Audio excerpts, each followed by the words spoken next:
The first qualifying heat of the day for the OKN senior category is coming up. 11 laps of racing, 15.5 kilometre race distance. Now here in Spain, we go back to Italy for the third round to Franciacorta. And then we head to the UAE, visiting tracks such as Alain, Al Fassan, and Dubai as well, potentially on the cards, on the calendar, but still plenty of work in the background happening in the organisation of the championship. The team at RGMC have done a fabulous work with help, of course, from the many partners out there. DHL really providing all the logistics for the championship, bringing everything over from each round and each round. But we'll talk about that a little bit later on. Let's go through the starting grid then for the first senior race of the day. It's Markus Šilkunis from Lithuania starting alongside Spain's Luna Flusha. France's Philippe Cadas goes from Maximilian Rafalek from Poland on row 2. Hugo Ron and Gazi Motlika go from row 3 from Brodie Norris, and Austin Gale on row 4. Austin Gale looking for a much stronger day today. Wojciech Woda was quick in qualifying. He starts on the 5th row of the grid. He's got Jean Carras alongside. Charles Lambert and Bernardo Minoldi go from row 6. Ella Latamea and George Nassar round out row 7. From Pip Casabene and Franciszek Zielecki on row 10. Elizaveta Kozlova and Adam Sador go from row number 9. Sador was the only retirement from the final yesterday. He's looking for a good result today. Row 10 and the top 20 sees Casper Bonda and Truly Adams from America. Then it's Lachlan Hennock and Charlotte Page, an all-Australian, row 11. Peyton Westcott and Alessandro Biggie round out row 12 from Romeo Nassar and Isaac Demelweek on row 13. Then it's Sofia Zanvari and Prix Trevino on row 14. Daniel Perez and Anastasia Genesis round out row number 15. There you can see Toby Gale making his way to a viewing spot to watch his brother, who is racing out on this one, Austin Gale, who starts this one 8th place on the 4th row of the grid. Two brothers very close, flying all the way from Thailand for each and every event that they do in Europe and, of course, anywhere from around the world. So certainly they do have long-haul flights. So whenever I talk to them about, oh, it was a long drive here, I do tend to shut my mouth because they say, yeah, I was on a plane for about 18 hours on my way here. I'd be like, yep, fair enough. You had a longer flight than me. Well, drivers get themselves sorted out, ready to go then for this one. Markus Šilkunis, Luna Flusha on the front row of this grid. Šilkunis is looking for an absolutely perfect day today. Does sit a little further down in the championship standings, P6 at the moment after having 2 0-point scoring places at Cremona. Did have good points scored in the first round of the qualifying heats on both Saturday and Sunday. He's looking for another set of good qualifying heats and a final today. Nice and steady at the front then. Consistent pace is what they were told from our race director Martin Bean, and that's what they've delivered. Into the tram lines, lights go green. Here we go, down and towards turn number 1. Great start for Šilkunis, then holds on to the race lead. Great start again for Flusha. Holds it round the outside, but has to slot into P3. It's Philippe Cadas who gets up into 2nd place, but Flusha tries to fight back instantly, but Cadas slams the door closed and denies the opportunity to get up into P2. That releases now Markus Šilkunis, who breaks away a little at the front. There a little further back, Hugo Ron looks like he's fought his way up into the positions there as he's trying to fight and close in to Luna Flusha, who is all over that rear bumper at the moment of Philippe Cadas. I say that now down the inside through turn 11 and 12 gets it done, and Luna Flusha can now go on the hunt towards Markus Šilkunis. The only question is, at the opening stage of that lap, the gap has already opened up to around about half a second. So that is a huge advantage for Markus Šilkunis at the end of lap number 1. Crosses the line, and the gap now is actually 0.8 of a second ahead of Luna Flusha. Philippe Cadas, Maximilian Rafalek, Hugo Heron, who's under pressure here down the inside, goes Heron and gets through into P4. Oh, here comes Gale as well. Gale's trying to pile on the pressure here as he tries to make his move, not able to get it down the inside now as Gazi Motlika becomes back involved here. Gazi Motlika, who scored maximum points in his qualifying heats at the first round at Cremona, is a quick driver and is looking much quicker here as sends it down the inside. And this has not gone well at all for the driver from Mozambique. He drops down a little bit there, but gets back into formation. And let's see what he can do from there. Unsettling at this point of the race can really throw a driver off. You can really tumble down the order if you do get thrown off a little bit after an overtake. It is a key to just get back into focus mode, get down, focus, get on with these racing, get on with the laps, and just drive to the end. Down the inside, nice change there. Wojciech Woda down the inside of Brodie Norris. Norris, in his first appearance of the championship for the Champions of the Future Academy program, did not take part at Cremona, but here at Valencia, coming all the way from Australia, Brodie Norris has certainly proved himself on the first half of this weekend. Good results yesterday for Brodie Norris, finishing in P6 in the final. 8.5 seconds off the race lead at the end, but in his first appearance, a very, very strong showing for the Australian. Schilkina still leads the way then. 7 tenths clear now from Luna Flusha. Flusha is closing in just a little bit. We go on board with Gazi Motlaka from Mozambique, the driver of the 221, right there at the moment in the middle of the pack. He's got Brodie Norris just ahead of him there. Jean Caras just behind. And you can see there the difference in closing speed through turn number 1. Look how much he's closed up under braking. That is a superb racing line through turn number 1 for Gazi Motlaka. Really closing in through that infield section now, right on the rear bumper here of the 225. But there you go. There you can see the move happening down the inside there. Brodie Norris going for it. And he gets through and past Maximilian Rafalek. So Brodie Norris now up into P7 as they all try and chop and change here. It looks like Jean Caras has got past, though, Gazi Motlaka. Motlaka under pressure behind as they go wheel to wheel here again. As soon as Brodie Norris gains a position, Maximilian Rafalek says, thank you very much, I will take that back, and says to Brodie Norris there, just saying, all right, let's think, we've chopped and changed, let's try and catch up. But Brodie Norris says, I'm having none of that, sends it down the inside through the final chicane, and now follows as well George Nassar. George Nassar fighting his way through this field now, goes wheel to wheel with the rest, but Motlaka holds on to his position, stays there in P9, and you can see this battle here.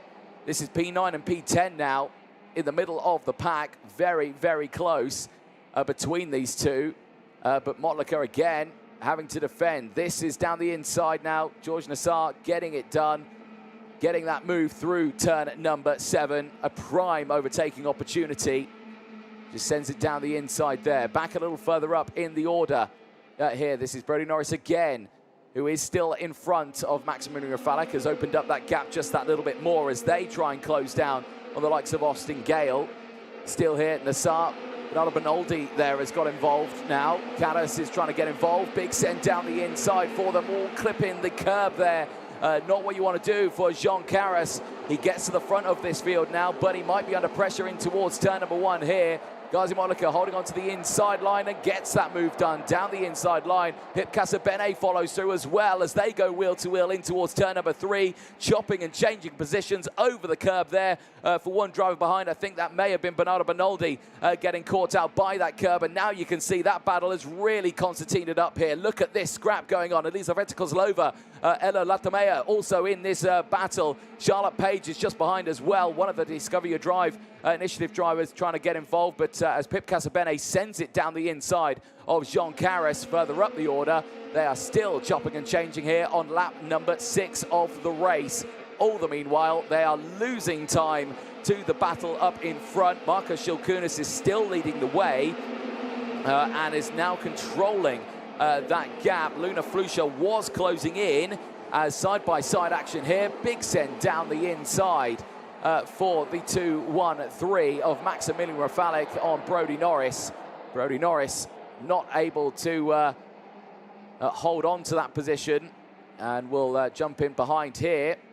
This is Toby Gale battling away. Wojciech Woda has closed in as well. Woda in his first appearance of the Champions of the Future Academy program at Valencia. Experienced pilot, knows how to race around this track. So does Gale. Onto the back straight they go. You can see there they're going to try and close into these two fighting away here. This is Felipe Caras and Hugo Heron, as Heron sends it down the inside through that final chicane, gets up into 3rd place, and is going to try and close in now on Flusha. But we are on lap 8 of 11 right now. So that is going to be easier said than done with the time remaining. Nothing between these two here. Felipe Caras down to P4. So he'll try and close back in now. Hugo Heron, really good pace here for Hugo Heron. Yesterday, P8 in the final to drop 5 places. So today, looking to really get a much better result in these qualifying heats, a better starting spot for that final. Potentially come away with some really decent championship points at the end of this one. Head On currently sits 4th in the championship as well. He has scored points in all but one point scoring opportunity. Didn't have the best qualifying heats at day 2 at Cremona for Head On, but today certainly wanting to change that momentum. Here though, Shilkunas and Flusha still 1st and 2nd, the gap 0.8 of a second, so I think Flusha has stopped trying to attack there to close in to Shilkunas. I think just thinking here in 2nd place, I'm in P2, it's a good spot, it's where I need to be.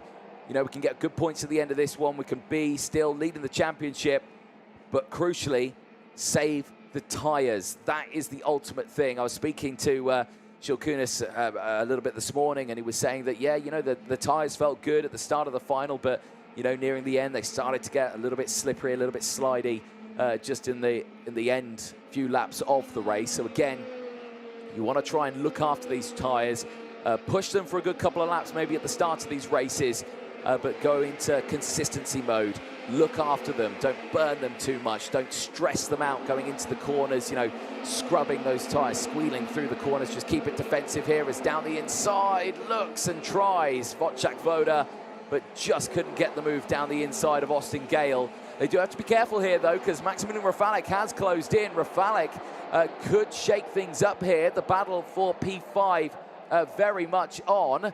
Oh dear, Ella Latamea unfortunately receiving a warning flag. That comes with a 5-second time penalty. The same for Charlotte Page as well, it looks just popping up on the screen there. So 2 drivers just seeing an in-race 5-second time penalty as Rafalik now puts the pressure on Wojciech Woda here, gets the switch back and sends it through at turn number 12 and 13 and moves up into P6 now and closes in on Austin Gale.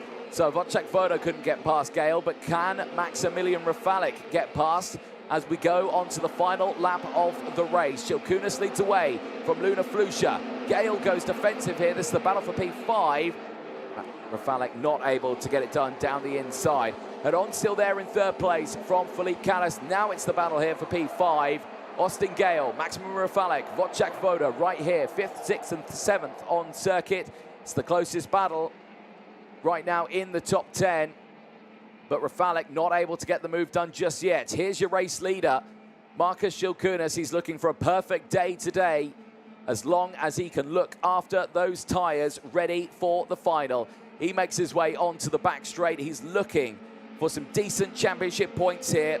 He currently sits 6th in the championship standing at the end of the qualifying heats today. If he can get 2 race wins, he will certainly look better off in it. Across the line, it is Marcus Shilkunas from Lithuania who takes his first qualifying heat win of the day ahead of Luna Flusha. Hugo Head On holds on to 3rd place ahead of Philippe Callas. Austin Gale held on to P5 ahead of Maximilian Rafalik. Wojciech Woda stayed in P7. Brody Norris finishing in P8 from George Nassar. Pip Casabene finishing in the top 10. Look for this driver here, Marcus Shilkunas. He is on top form here, 1.1 seconds clear from Luna Flusha. Good pace. Did he push it a little bit too hard though? That's the question. He didn't want to do that, but I think he has got this one nailed today. There's Marcus Shilkunas after a really good day yesterday.